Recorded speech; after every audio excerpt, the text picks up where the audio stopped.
everyone. I'm back. I work with houseplants for a living, but today I'm here to do some holiday wreath making. To start, let's show you what I've got to work with. This is a super easy project. Anyone can do it. It requires very little materials. I have a 12-inch wreath ring. You can get them from, your local craft store. And also this is fairly big, so you have to realize it doesn't really matter the size of the ring.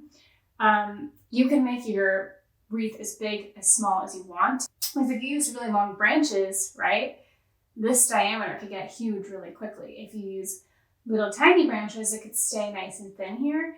The same goes for a bigger ring or a smaller ring. That doesn't necessarily mean how big your wreath is going to be. It's just about how much white space you're going to have here in the center. Honestly, I usually go for a smaller one because I always accidentally make my wreaths way bigger than I want them to be. But they only have the 12-inch today, so this is what I'm starting with.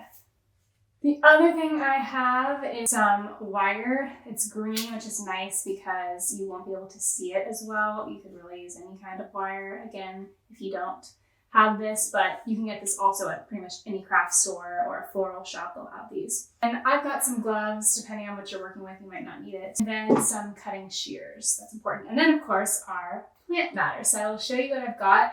But there's a lot of options. You don't have to spend money to make a wreath. I am in what's called a Buy Nothing group on Facebook. There's one in pretty much every community. So it's essentially just a Facebook group in your specific neighborhood where everyone trades things for free. And it's actually really nice. If you want to get rid of something, it's nice to keep things out of the landfill and give it to someone that you know will use it in your local community. And in turn, you end up getting some free stuff for yourself. So I've given away tons of stuff on my Buy Nothing Facebook group, and I've also gotten some pretty cool things. I even got a Amazon Alexa one time from my Buy Nothing group. So this time I saw somebody who was cutting their big cedar tree, hacking away at it, and they had all these extra branches that they were going to throw away. And they happened to think, oh, maybe someone in the Buy Nothing group will want to use this for Christmas decorations. And so I went and picked them up, and I will show you right over here all the plant matter that I've got. And so yeah, this is all cedar. I do think it's really fun to mix and match and do a bunch of different types of plants together. I will show you a picture here of one I did very similar, starting with cedar, but I also had a bunch of different kinds of plants here. Today I'm going to keep it really simple just to show you the basics, and I just kind of was feeling like a really simplistic vibe for my Christmas decor this year. Another really good way to get plant matter is to go forage. This is something I've also done in years past. Look at your local state regulations on foraging, but most places allow for you to go foraging in public land, making sure you're not taking home too much and you're just using it for personal use. So let's get started. So this is kind of funny. Sorry, I'm at a weird angle here. And it's very messy in here. It's just like the behind the camera look at my playroom. So as you can see, I've been keeping everything in kind of this like granny cart here. I've been wanting to keep it outside because, fun fact, if you have any like sort of cuttings that you're trying to preserve, they last longer in the cold and if they're being watered. So I just left them outside in the rain. It was like between 40 and 50 degrees, which kept them nice and fresh. Now they're going to dry out a lot quicker being indoors with my heater on, but gotta sacrifice to have the baby indoors. So anyways, here's my little cart here. I'm going to just roll it up against the table where I was sitting right there so I can pull from it, and we'll go from there. Okay, how to get started. Let's see. So we got our first little branch here, and I'm just going to cut it off so that instead of working with basically splitting branches, you've got two straight branches. If I can figure out how to do my pliers here. So I'm just cutting here. So here's where we're going to have to make our first decision. Well, basically, we need to decide how big of a wreath we want this to be. And you have to remember that if you start making a wreath like this, right, the diameter is going to be double of what it is on this side. So we still have to go to this side. So this is where I always get into trouble is I'm like, oh, that doesn't look too big when I'm just starting it. And then I realize how large it actually is going to be when I get around to do the whole thing. So we can either do a wreath that's nice and tight like this. It's kind of more of like your traditional wreath. If we want to go, more of like a natural, wild look, we can adhere it something like this, so it's nice and like coming out, or somewhere in between. So I want mine to be a pretty big wreath. We are going to leave all the branch. Okay, next comes the floral wire. Oh no. Try not to get this tangled, guys, because let me tell you, it is a bitch to work with if you get tangled. I'm gonna just start wherever you want. First little loop here, and we're gonna tie it around like so to kind of keep it in place. And that is where we begin. One more time, I'm just crossing over like so, and then just twisting around a few times to keep this first branch in place, and then you can just kind of wrap the excess down. I've got the first branch secured on there.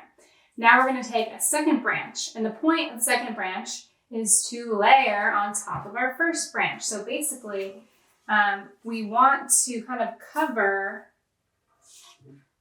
every branch like so, and so then we go all the way around. We hopefully won't be able to see any of the branches, right? So you're kind of, instead of putting it in the exact same spot, we are moving down just a tad to cover, like that. And we're going to alternate from putting it on the front side and the back side. But to start, I will go with the front side. I'm just kind of wrapping it around. And I'm so sorry that this is a huge mess. But you need to pull tight and then wrap through. Probably, I would say, 2 wraps per branch. I'm sorry again if this is so messy. And this is why I have my potting tray right here, because I've got just an instant trash can for me. And then, look, just throw it away. I have a nice little stack here of branches that I just pulled straight out of the neighbor's yard, and now I'm going to start cutting them off so that each branch has its individual stem like this.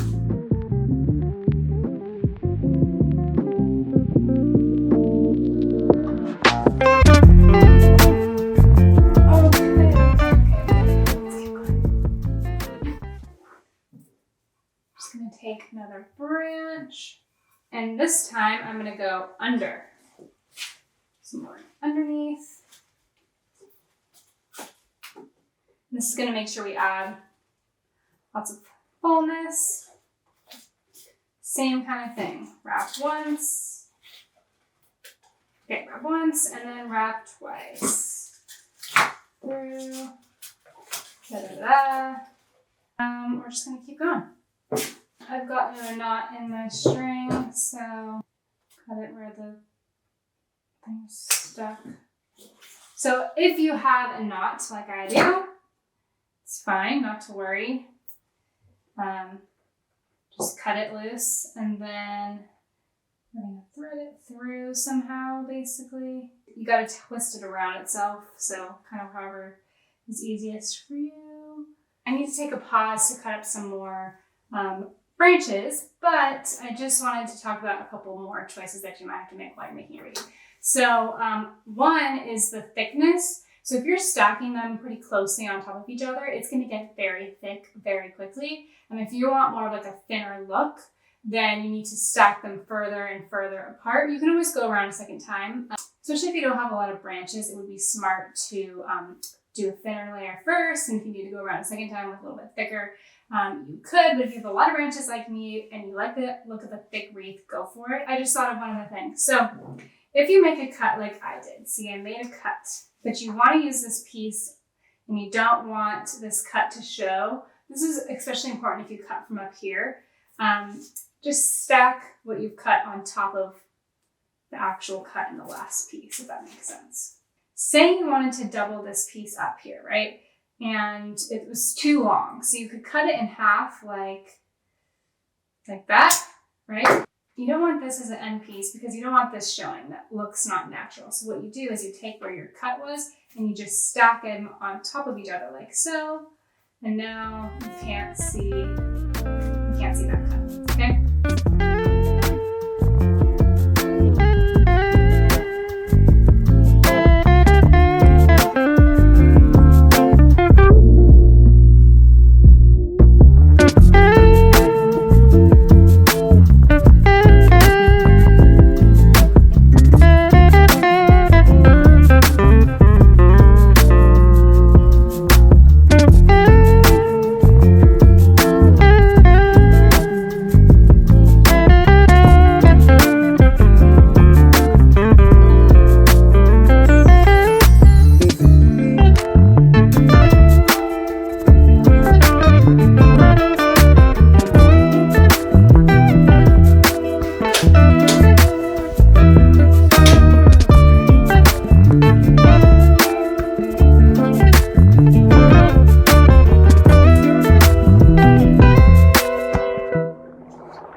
I'm editing this video and some things have gone south.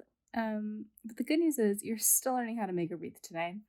All the instructions that I have given you already were good, but here's the thing. I've made a wreath multiple times before. I've always used pretty much the same materials and I haven't run into any problems. And this time I've run into so many problems. The first problem was that you saw that my wire got tangled. What I realized I should have done is that when I cut the wire because it got tangled, I would, basically tie it to the wreath ring, but I should have just tied it to the string that I was working with previously so it continued on with one, line of string, because that really kept the stability going. So that was the first mistake. So if you do get your wire tangled, just retie it together instead of tying it off to the ring and starting anew. I hope that makes sense. The second mistake that I made was I used cedar. And I've used cedar in the past, but kind of more as an accent. And the problem with cedar is that if you hold it upside down, it looks great. But if you start turning it to different angles, it gets floppy and it changes its shape. It doesn't make a great structural foundation for a really big wreath, because you could see when I hung it up, it was all floppy and it didn't look at all like it looked like when it was laying down. And so that's the lesson number 2 that I learned so that you don't have to, which is use a branch with some structure so that if you turn it in different directions, it still is holding its shape, so that when you bring it up on the wall, it'll still look good. So what I ended up doing was going out in the wilderness and foraging for some other branches that would be a little more structurally sound. And here's some clips of it here. I actually am going to make a whole other video of kind of like a vlogging behind the scenes of my mental breakdowns making this video, going foraging, and putting it together. So then I got the new plant matter and I put it together, and then I lost the footage of that. Anyways, I do have a beautiful final result for you.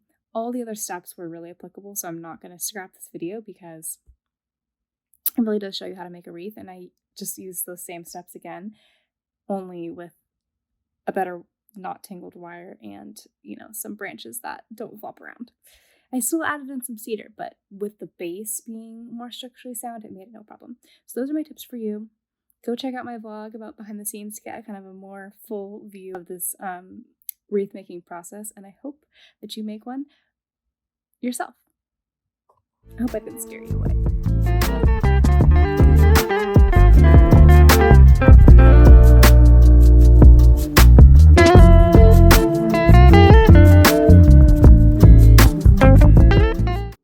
I'm done. This is a wreath, and I've made it, and I'm Reagan Kastner.